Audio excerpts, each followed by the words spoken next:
મહોત્સવ જો પણ જગ્યા મળે, જો પણ ચાન્સ મળે ત્યાં પહોંચી જવાનું અને વ્યસન સ્ટોલ ગોઠવી દેવાનું અને આપણું કામ ચાલુ કરી દેવાનું. એટલે આ બધું મારું કામ છે. સાથે સાથે એમના રૂટીનમાં હું પોતે પ્રાથમિક આરોગ્ય કેન્દ્રમાં ફાર્માસિસ્ટ છું અને મારી પાસે બપોરના સમય હોય એ સમયનો ઉપયોગ કરી અને ગમે તો નજીકની સ્કૂલમાં પહોંચી જવું. આજે 15 વર્ષથી હું કામ કરું છું. 2 વર્ષથી મુકેશભાઈ યોગી મારા સાથી મિત્ર છે, નિવૃત્ત એન્જિનિયર, એ પણ 2 વર્ષથી મારી સાથે જોડાયેલા છે અને એ પણ જ્યારે પણ હું કહું ત્યારે મારી સાથે આવી જાય અને એ પણ બીજી સંસ્થાઓ સાથે જોડાયેલા છે. ત્યારે એ પણ સંસ્થાઓના થકી નવા કાર્યક્રમો એ પણ લેતા આવતા હોય છે અને એમના થકી અમે બંને સાથે અને અમારે પાટણની ટીમ આખી છે. ગમે ત્યારે કોઈ એવો કાર્યક્રમ હોય, યજ્ઞનો કાર્ય, હમણાં સિદ્ધપુરમાં 108 કુંડી કાર્ય ગાયત્રી યજ્ઞ થયો ત્યારે આખો અમારી પાટણની ટીમ હતી. એમ જ્યારે ચાન્સ મળે ત્યારે આપણે આ કામ કરતા. અમે બંને આ ટી-શર્ટ સાથે છપાઈ છે. હવે પહેલા મારા પાસે જપ્પો તો કદાચ દાદાએ જોશું, બીજા ઘણા બધાએ જોયો હશે. તો હવે ટી-શર્ટ નો વિચાર આવે કે ભાઈ કંઈક નવું આપીએ એટલે સમાજમાં આપણો સંદેશ વધુ ને વધુ લોકો સુધી પહોંચે. એટલે આ ટી-શર્ટ દ્વારા બી જો પણ જવું હોય તો આ ટી-શર્ટ પહેરીને ગમે તે કાર્યક્રમમાં, વ્યસન મુક્તિનો હોય કે કોઈ બી કાર્યક્રમ હોય, અને જો પહોંચી અને આ સંદેશ આપવાનું કામ અમે બંને જણા કરી રહ્યા છીએ. એટલે આપ સૌને પણ નમ્ર વિનંતી કે આપણે બધા ગુરુદેવ સાથે જોડાયેલા છીએ તો ગમે ત્યારે ચાન્સ મળે તો આપણે આને ઉપયોગ કરી શકીએ.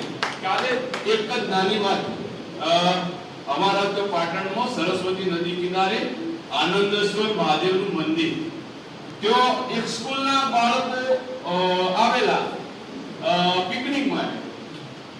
મને એમ થયું કે આ બાળકોને આપણે કંઈક મેસેજ આપવો તો કેવી રીતે આપે. મેં એમના ટીચરને પૂછ્યું. ટીચર કે કઈ વાંધો નહીં, તરત જ 5 મિનિટમાં કાર્યક્રમ ગોઠવી દીધો. એક નાનું એવી જગ્યા હતી તો બેસાડી દીધા. તરત મારો જબ્બો તો હતો, એ વખતે ટી-શર્ટ નથી, જબ્બો હતો, એ જબ્બો પહેરી અને તરત આ કાર્યક્રમ ગોઠવી દીધો. 5 કલાકમાં મારે જે મેસેજ આપવો તો મેં આપી દીધો. એટલે આવી રીતના પણ આપણે ગમે ત્યાં હાજર જવાબ જે કહીએ ને, હાજર આવો મેસેજ આપણે આપી શકીએ. મને અહીંયા બોલવાની તક આપી એ બદલ આપ સૌ ખૂબ આભાર. અને મારા મુકેશભાઈ યોગી મિત્ર છે એ પણ ત્યાં. નમસ્કાર. સૌથી પહેલા તો આજે આપણે ગાયત્રી શક્તિપીઠ આદિજનના આજ એટલે ખૂબ આભાર માનું છું. જેના કારણે આપણે વ્યસન મુક્તિની બધી વાતો કરવા મળી. દાદાનો પરિચય થયો, કિરીટભાઈનો થયો, પ્રવીણભાઈનો થયો, અનેક લોકોનો અને બધા લોકોનો આપણે સમૂહમાં એક પરિચય પણ થયો. એટલે સૌથી પહેલા તો સાહેબ તમને ગુરુદેવ, જય ગુરુદેવ, તમને ખૂબ અને હવે હું ટૂંકમાં વાત કરું તો વ્યસન કેમ ના છૂટે. તો પહેલા સાહેબ હમણાં હું વાત કરું સમૂહનગરમાં હું જઉં છું તો સમૂહનગરમાં મેં કહ્યું હતું કે અમારામાં એક એવો રિવાજ છે કે જ્યારે પરણે વરરાજા તો એના ઘરે જાય છે, તો ઘરે જાય છે તો બેન એનો બહારનો રોકે છે. તો પછી મેં બધી બહેનોને ત્યાં તૈયાર કરી. મેં કહ્યું અમે વરરાજાની કેટલી બહેનો છે, બધી બહેનો આગળ આવી. મેં કહ્યું તમે બહેનો રાત્રે બહારનો રોકો છો તો શું કરો છો? એટલે કે સાહેબ અમે પૈસા માંગે 1000, 2000, 5000. એક બહેને તો શું કહ્યું કે હું તો આજે મારા ભાઈ જોડે આઈફોન માંગવા દઉં. મેં કહ્યું બેટા તમે જે માંગો પણ તમારો ભાઈ વ્યસનમુક્ત જોઈએ. એટલે હા વ્યસનમુક્ત. તો તમારે પહેલા તો તમે આજે બહારનો રોકો ને બેન, તો તમે બેટા એટલું કરજો કે તમારા ભાઈને વ્યસનમુક્ત થવા માટે તમે એને આજીજી કરજો કે ભાઈ મારો તંદુરસ્ત ભાઈ જોઈએ.